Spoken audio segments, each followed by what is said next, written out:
Hello అండి, నమస్తే. Welcome to my channel. ఈరోజు మన ఛానల్లో చాలామంది ఫేవరెట్ రెసిపీ లచ్చా పరాటా షేర్ చేయబోతున్నానండి. మరి పర్ఫెక్ట్ లేయర్స్తో సూపర్ టేస్టీ లచ్చా పరాటా ఎలా చేయాలో చూపించబోతున్నాను. వీడియోని స్కిప్ చేయకుండా ఎండ్ వరకు చూడండి. మరి ఇంకా లేట్ చేయకుండా వీడియోని స్టార్ట్ చేసేద్దాం. ముందుగా ఒక బౌల్లో మీరు 2 కప్పుల వరకు మైదా పిండిని యాడ్ చేసుకోండి.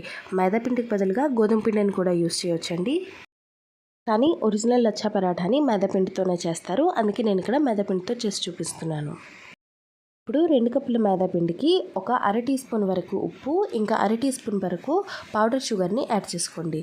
అలాగే 2 టీ స్పూన్ల వరకు రవ్వను కూడా యాడ్ చేసుకోండి. రవ్వ దీనిలో ఆప్షనల్ అండి, కానీ వేస్తే చాలా క్రిస్పీగా పరాఠాలు వస్తాయి. ఇప్పుడు దీనిలో ఒక 2 టీ స్పూన్ల వరకు నూనె వేసి ఇవన్నీ బాగా కలిసేటట్టుగా కలుపుకోండి. చూడండి, ఇలా చూపించినట్టుగా కలుపుకోవాలి. ఇలా కలుపుకున్న తర్వాత కొంచెంగా వాటర్ వేసుకొని ఒక సాఫ్ట్ డోలా ప్రిపేర్ చేసుకోండి. ఈ డో అనేది ఎక్కువ గట్టిగా ఉండకూడదండి, సాఫ్ట్గానే ఉండాలి. వాటర్ అనేది ఒకేసారి ఎక్కువగా వేసేయొద్దండి, కొంచెంగా యాడ్ చేసుకోండి. చూడండి, ఇక్కడ చూపించినట్టుగా ఒక సాఫ్ట్ డోగా తయారు చేసుకోవాలి. మీకు కనుక పిండి అనేది చేతులకి అతుక్కుంటుంటే కొంచెం ఆయిల్ వేసి నీట్ చేసుకోండి. ఈ పిండిని ఇప్పుడు మనం ఎంత బాగా నీట్ చేసుకుంటే పరాఠాలు అనేవి మనకి అంత చక్కగా వస్తాయి. ఇలా నీట్ చేసుకున్న తర్వాత దీన్ని కవర్ చేసి 1 గంట పాటు అలాగే రెస్ట్ చేయనివ్వాలి. ఎందుకంటే మనం దీనిలో సూజీ వేసాం కదండి, అవి వాటర్ కూడా అబ్జర్బ్ చేయడానికి కొంచెం టైం పడుతుంది. 1 గంట తర్వాత మూత తీసి మళ్ళీ పిండి అనేది 2 నుంచి 3 నిమిషాలు నీట్ చేసుకోవాలండి. ఇలా నీట్ చేసుకున్న తర్వాత ఈ పిండిని నేను 4 ఈక్వల్ పార్ట్స్ కింద డివైడ్ చేస్తున్నాను. ఇలా చుట్టుకున్న తర్వాత ఇప్పుడు ఒక క్లీన్ ప్లాట్ఫామ్లో ఈ ఉండని పెట్టి రోల్ చేసుకోవాలి. రోల్ చేసుకున్నప్పుడు పొడి పిండిని మాత్రం యూస్ చేయకండి, లేదంటే టేస్ట్ అనేది పాడైపోతుంది. అలాగే రోల్ చేయడానికి కష్టంగా అనిపిస్తే కొంచెంగా ఆయిల్ అప్లై చేసుకొని రోల్ చేసుకోండి. ఈ పిండి అనేది ఎక్కువ పల్చగా రోల్ చేయకూడదండి, అలాగని ఎక్కువ లావుగా కూడా రోల్ చేయకూడదు. మోడరేట్గా ఉంటే సరిపోతుంది. అలాగే రోల్ చేసినప్పుడు ఏ షేప్లోనైనా రోల్ చేసుకోవచ్చు. పర్ఫెక్ట్ రౌండ్ షేప్లో రావాలని మీ నెససరీ లేదు. ఇలా రోల్ చేసుకున్న తర్వాత ఇప్పుడు దీన్ని ఎంత సన్నగా అయితే అంత సన్నగా ఇలా కట్ చేసుకోవాలండి. చూడండి, ఇక్కడ చూపించిన విధంగా ఇలా సన్నగా కట్ చేసుకోవాలి. అలాగే పిండి పైన కొంచెంగా ఆయిల్ గ్రీస్ చేసుకొని కట్ చేసుకోండి. ఆయిల్ గ్రీస్ చేసి కట్ చేసుకోవడం వల్ల మీకు లేయర్స్ అనేవి పర్ఫెక్ట్గా వస్తాయి. ఈ పరాఠాలకి ఆయిల్ అనేది కొంచెం ఎక్కువగానే పడుతుందండి.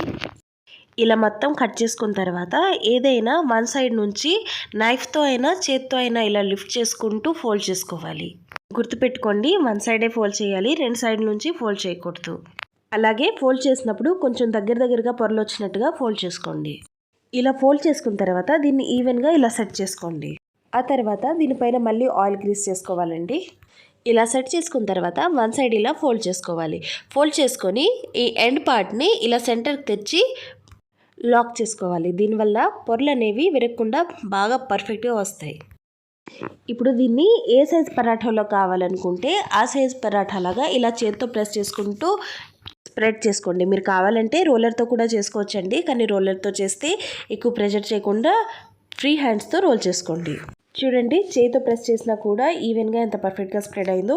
ఇప్పుడు నేను ఆల్రెడీ పెనం అనేది వేడి చేసి పెట్టానండి. బాగా వేడి ఉన్న పెనాన్ని మీడియం ఫ్లేమ్కి అడ్జస్ట్ చేసుకొని ఇప్పుడు ఈ పరాఠాని ఈ పెనం మీదకి వేసుకోవాలి.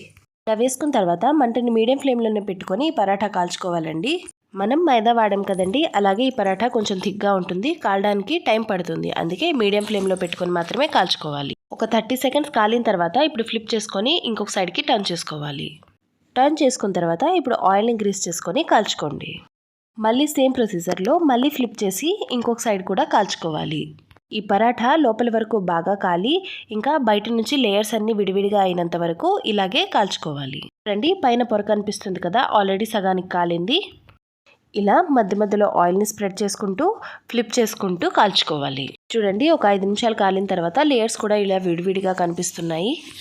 పరాఠా ఈ స్టేజ్ వరకు కాలితే సరిపోతుంది. ఇప్పుడు దీన్ని ప్యాన్ నుంచి తీసి ఒక ప్లేట్లోనైనా క్లీన్ ప్లాట్ఫామ్ మీదైనా పెట్టుకోండి. ఇప్పుడు ఈ పరాఠా వేడి మీద ఉన్నప్పుడే ఇలా 2 చేతులతో ఒకసారి ఇలా ప్రెస్ చేసుకోవాలండి, లేదంటే పొరలు అనేవి విరుచుకోవు. చూడండి, ఇప్పుడు పొరలు అనేవి ఎంత క్లియర్గా కనిపిస్తున్నాయో. ఇప్పుడు దీన్ని తీసుకొని ప్లేట్లోని పెట్టి సర్వ్ చేసుకోవచ్చు.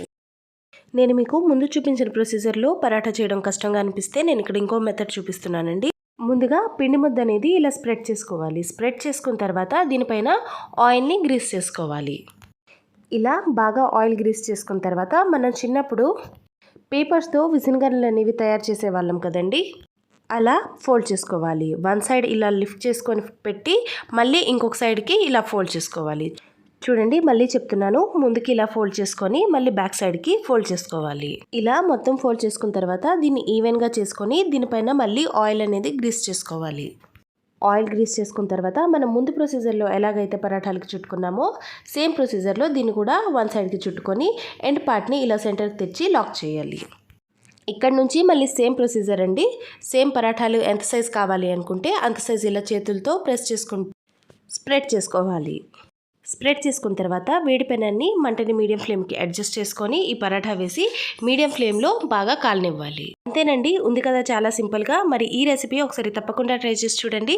మీకు ఎలా కుదిరిందో నాకు కమెంట్ చేసి చెప్పండి. అలాగే ఈ వీడియో మీకు కొంచెమైనా యూస్ఫుల్గా అనిపిస్తే ఆ ఛానల్ని లైక్, షేర్ అండ్ సబ్స్క్రైబ్ చేసుకోవడం మర్చిపోద్దండి. And finally thanks for watching.